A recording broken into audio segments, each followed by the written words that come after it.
Dari mana prinsip itu kita ambil? Dari mana kita simpulkan di dalam kitab suci? Karena saudara-saudara, malaikat adalah roh yang kekal adanya. Sama dengan manusia mempunyai keberadaan yang bersifat roh yang kekal adanya. Malaikat mempunyai kebebasan adanya. Sama seperti manusia mempunyai kebebasan adanya. Manusia mempunyai kemungkinan memilih untuk bersatu dengan Tuhan atau bersatu dengan setan.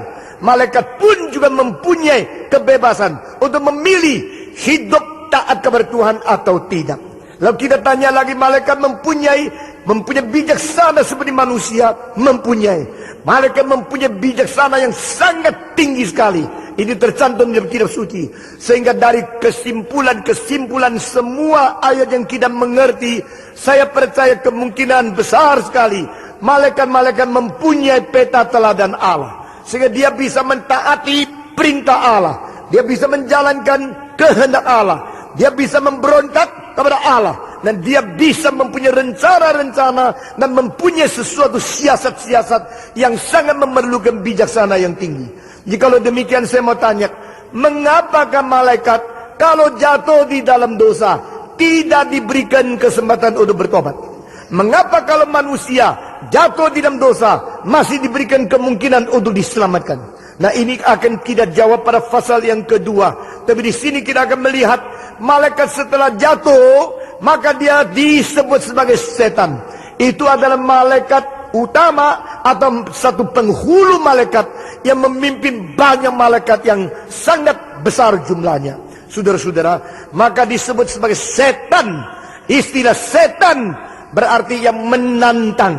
Saudara-saudara, maka setan itu sudah menjadi satu status yang tidak lagi seperti yang semula. Semula dia adalah dicipta untuk menjalankan kehendak Allah. Tapi karena dia berontak, karena dia menantang, dia disebut sebagai setan. Karena dia sudah melawan akan kehendak Tuhan Allah. Sesudah itu kitab suci memakai istilah-istilah yang lain untuk menyatakan bagaimana dia bekerja. Malaikat yang jatuh, yang disebut sebagai setan, mempunyai 3 pekerjaan yang besar. Nah, kita harus mengerti. Pertama, dia menantang segala kehendak dan rencana Allah. Kedua, dia mencobai umat manusia supaya berbuat dosa. Ketiga, dia mengadu di hadapan Tuhan Allah tentang orang-orang suci. Ini adalah 3 pekerjaan yang besar dari setan. Terhadap Tuhan, dia penantang. Terhadap manusia, dia pencoba. Terhadap orang-orang Kristen, dia pengadu di hadapan Tuhan. Nah, saudara-saudara, kita melihat dengan jelas dalam kitab suci bagaimana setan mencobai Yesus. Pada waktu Yesus datang ke dalam dunia bersalut dengan daging dan darah. Pada waktu manusia, Yesus menyatakan diri di dalam keadaan bertubuh seperti manusia.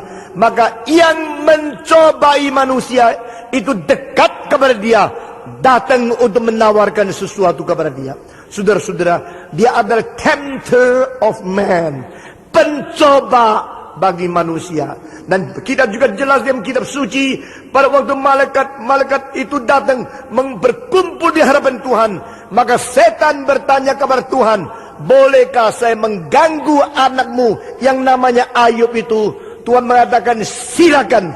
Maka dia mengadu, lalu dia mendapatkan kekuatan atau mendapatkan sesuatu izin dari Tuhan untuk dia membuat susah akan orang-orang yang mencintai Tuhan. Saudara-saudara sekalian, di sini kita melihat di dalam Wahyu menyebut dia siang malam mengadu di hadapan Tuhan Allah bagi orang-orang suci. Dan ini ada 3 pekerjaan yang besar.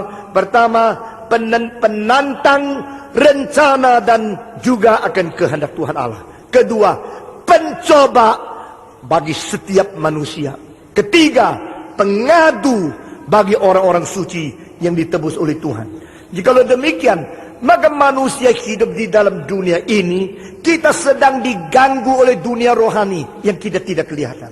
Itulah menjadi manusia tidak gampang. Pada waktu kita mau hidup baik-baik, ada gangguan, ada tuduhan, ada pencobaan, ada penentang Tuhan yang sekaligus membawa kita untuk supaya kita menentang kepada Tuhan juga. maka Tuhan sediakan roh yang lain untuk melayani orang yang diselamatkan. Nah, ini ayatnya. Di sini, malaikat-malaikat adalah pelayan-pelayan untuk melayani mereka yang harus menerima keselamatan. Itulah sebenarnya kita jangan takut, karena kita mengetahui juga ada roh-roh yang baik yang dikirim Tuhan untuk menolong kita, untuk melayani kita, sehingga kita di dalam kesulitan bagaimanapun ada pertolongan dari Tuhan. Nah, saudara-saudara sekalian, kita melihat malaikat dibagi menjadi dua kelompok. Kelompok pertama adalah malaikat yang jatuh. Kelompok kedua adalah malaikat yang dipilih. Nah, Paulus memakai satu kali istilah ini di hadapan malaikat yang terpilih. Apa artinya? Saya percaya itu berarti ada malaikat yang dikonfirmasikan jadi malaikat yang baik. Dan malaikat yang jatuh itu berbeda. Malaikat yang jatuh itu adalah tergeser daripada status yang ditetapkan oleh Tuhan Allah. Nah, itu adalah penggeseran yang menjadikan dia akhirnya menjadi setan.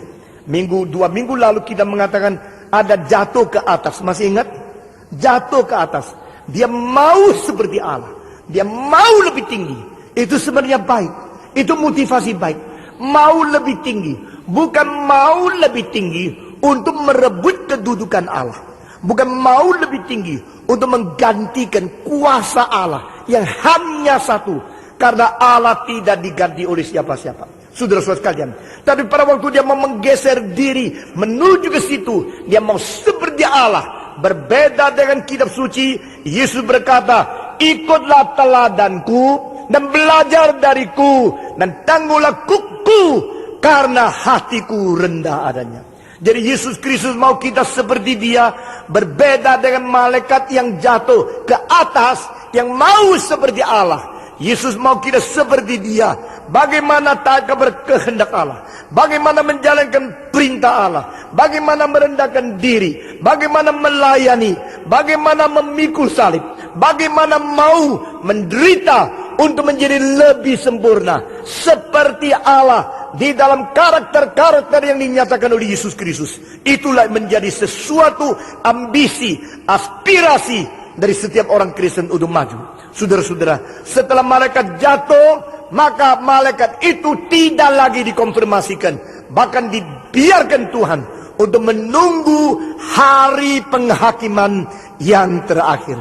Tetapi malaikat-malaikat yang tidak jatuh, saya percaya mereka dikonfirmasikan langsung, dan mereka tidak mungkin berbuat dosa lagi. Itulah yang disebut oleh Paulus sebagai malaikat-malaikat yang terpilih, the chosen angels.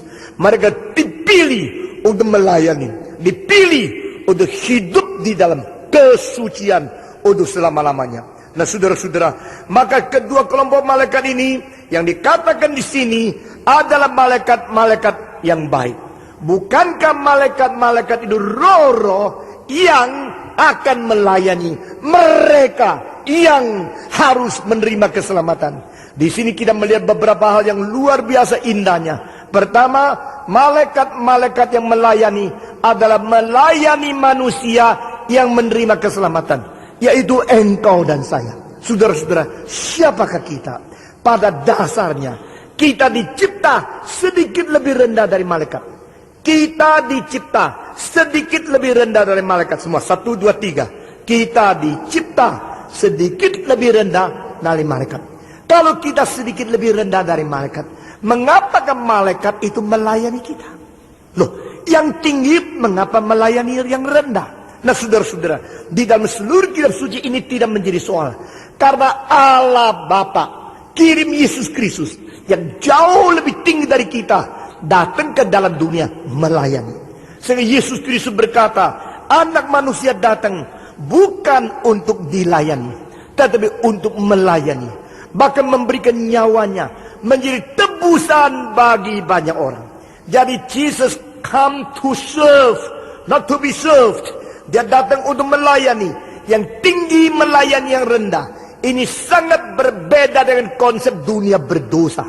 Konsep dunia berdosa hanya mengerti yang rendah melayani yang tinggi, yaitu yang bawahan melayani yang atas. Pegawai melayani bos, Nah, orang-orang asisten melayani yang di atas. Tetapi konsep dalam kitab suci tidak demikian. Adalah Allah datang ke dalam dunia melayani manusia. Tetapi saudara-saudara, di